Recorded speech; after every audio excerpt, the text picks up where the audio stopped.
Hi friends, అందరికీ నమస్కారం. Welcome back to my channel.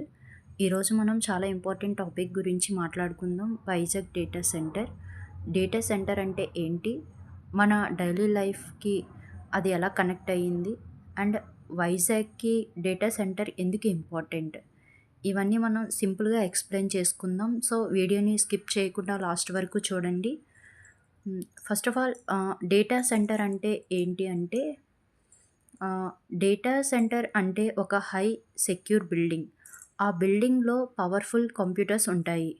వాటినే సర్వర్స్ అంటారు.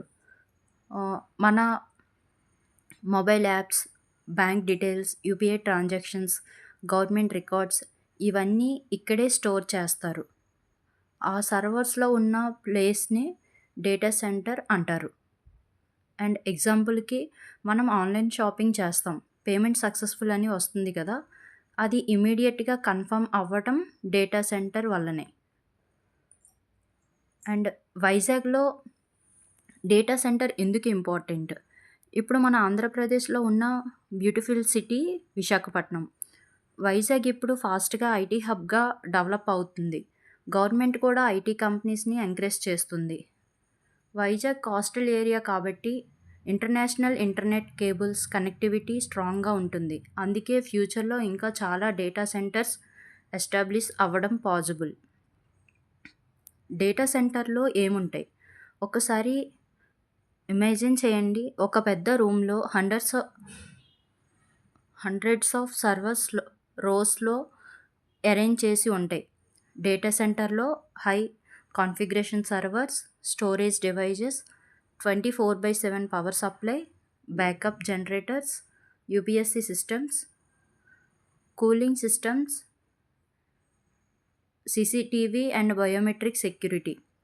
పవర్ కట్ అయినా కూడా సర్వర్ స్టాప్ కాకుండా బ్యాకప్ ఉంటుంది. టెంపరేచర్ కూడా కంట్రోల్ చేస్తారు, కాకపోతే సిస్టమ్స్ డ్యామేజ్ అవుతాయి.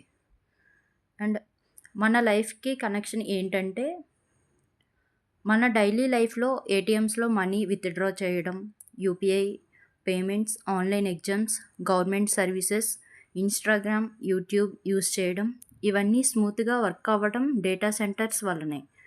అండ్ డేటా సెంటర్స్ లేకపోతే మన డిజిటల్ వరల్డ్ స్టాప్ అయిపోతుంది.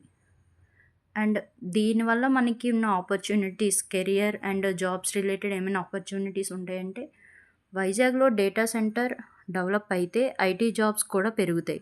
డేటా సెంటర్లో రోల్స్ ఏముంటాయంటే, server administrator, network engineer, security engineer, middleware admin, support engineer. IT బ్యాక్గ్రౌండ్లో ఉన్న వాళ్ళకి మంచి ఆపర్చునిటీస్ ఉంటాయి. ఎక్స్పీరియన్స్ పెరిగితే శాలరీస్ కూడా ఇంక్రీజ్ అవుతాయి. So friends, Vizag data centre మన డిజిటల్ ఫ్యూచర్కి చాలా ఇంపార్టెంట్. మీరు ఐటీ ఫీల్డ్లో కెరియర్ ప్లాన్ చేస్తున్నారా, లేదా వైజాగ్లో జాబ్ కోసం ట్రై చేస్తున్నారా? కామెంట్లో చెప్పండి. Please do like, share and subscribe to my channel. Thanks for watching.